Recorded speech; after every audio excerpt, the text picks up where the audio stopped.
In this video today, I'll talk about the SOPEP and the oil record book and the contents of each of these documents. So if you don't know what SOPEP is, SOPEP stands for Shipboard Oil Pollution Emergency Plan, and the oil record book is of course mentioned in the name itself. So let me talk about the layout of these two booklets and what are the entries required to be made and what kind of ships are required to carry these books. So I'll start with the oil record book here.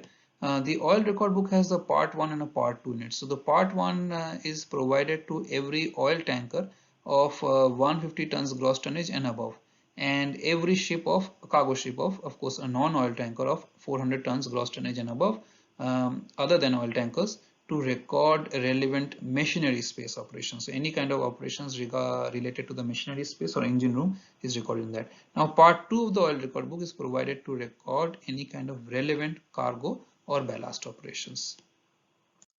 Part 1 of the oil record book, which talks or rather which requires entries regarding machinery space operations, will involve operations like ballasting or cleaning of oil fuel tanks, discharge of dirty ballast or cleaning water from the oil fuel tanks, collection and disposal of oil residues which are known as sludge, the non-automatic discharge overboard or disposal otherwise of bilge water which has accumulated in machinery spaces, automatic discharge overboard or disposal of bilge water which has accumulated in machinery spaces again, condition of oil discharge monitoring system, accidental or other exceptional discharges of oil, bunkering of fuel or bulk lubricating oil, as well as additional operational procedures and general remarks. So of course, when you are mentioning details of all these operations, the basic entries require you to fill up the date, the position, the time of discharge, and the quantity of discharge, etc.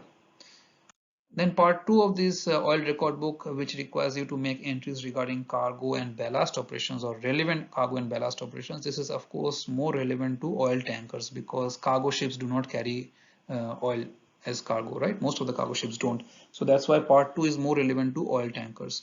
And in this part 2 of the oil record book, entries like loading of oil cargo, internal transfer of oil cargo during voyage, unloading of oil cargo, or rather discharging of oil cargo, crude oil washing that is carried out in tankers, ballasting of cargo tanks, ballasting of dedicated clean ballast tanks or CBTs, and cleaning of cargo tanks and discharge of dirty ballast. Operations like these are entered in the part 2 of the cargo record book, and again it's very similar. The entries, you have to put in the date, the time, the geographical position, the quantity, and it has to be initialed by the chief officer or the person who's carrying out the operations like chief engineer, second engineer. So these are some of the entries that you have to make when describing these operations. Now let's talk about Shipboard Oil Pollution Emergency Plan, which is called SOPEP. Now the SOPEP is required by all tankers of 150 gross tonnage or more, or every non-tanker or cargo ship of 400 gross tonnage or more. Very similar to the oil record book.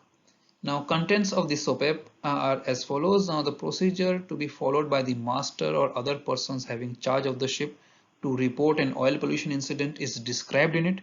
The list of authorities or persons to be contacted in the event of the oil pollution incident is also described in it. It also includes a detailed description of the action to be taken immediately by persons on board to reduce or control the discharge of oil following the incident, and the procedures and point of contact on the ship for coordinating shipboard actions with national and local authorities in combating the pollution is also described. Additionally, the SOPEP should include the following plans. The SOPEP includes the principal particulars of the vessel, the general arrangement plan, the capacity plan, the midship plan, the shell expansion plan, and finally the pumping arrangements provided on the ship. It will also include procedures for reporting the oil pollution, a listing of authorities to be notified in case there is oil pollution, a detailed description of action to be taken by the vessel's crew to reduce or control the oil discharge, as well as procedures for coordinating shipboard activities with national and local authorities, especially of course in case of an oil spill. So this plan is designed for mariners and seafarers to deal with an oil spill, keep the damage to a minimum, and describe the reporting procedures in case there is an oil spill from the ship.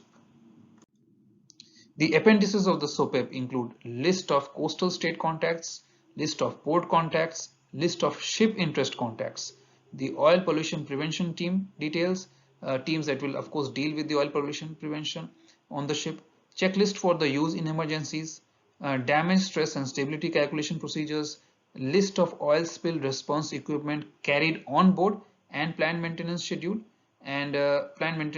of this equipment, and record of oil pollution prevention drills. All the drills that are carried out, SOPEP drills, on the ship we call it SOPEP drills. Of course, it is carried out monthly with the normally with the lifeboat drill, and the fire drill is carried out monthly as well. So details of the drills and the reports, all that should be put in there as well.